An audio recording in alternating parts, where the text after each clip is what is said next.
Preparation kitegeeza kutegeka. Planning kitegeeza kuteekateeka.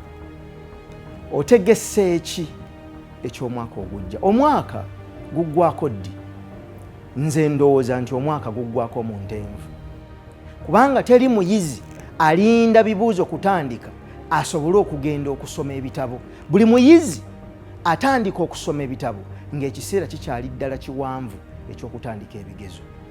Tugenda mu kigezo ekya 2023 naye okusoma kwonna tuteekwa kukukola kati. Ate batugamba buli lw'olemererwa okuteekateeka oba oteekateeka okulemererwa. If you fail to plan, then you're planning to fail. Tuula okozesa ekiseera kino okuteekateeka omwaka ogujja. Lwaki? Olw'enkya lwabo abalweteekeddeteekedde mu lwaleero.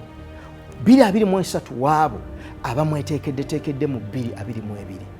Bw'obanga obadde tonnakakasa bulungi kiki ky'okola na kiki ky'oyagala kukola, kino kye kiseera okusisinkana ku bantu ab'enjawulo, okusisinkana ku Basolomoni, okusisinkana ku gundi, otandika okumulungula ensonga ezitannaggwa, naye otandika okutereeza ekirowoozo kyo. Kabe kasinge nga ebikujjuko biwedde, dimansi esembayo mu zooba erya Ntenvu, otandike ku nteekateeka zo ez'eddaazi ppya 2023. Nkusaba kozesa ekiseera kino okweteekateeka, kubanga ogujja gwabo abalina enteekateeka yaagwo ekoleddwa mu gwaleero. Naawe osobola.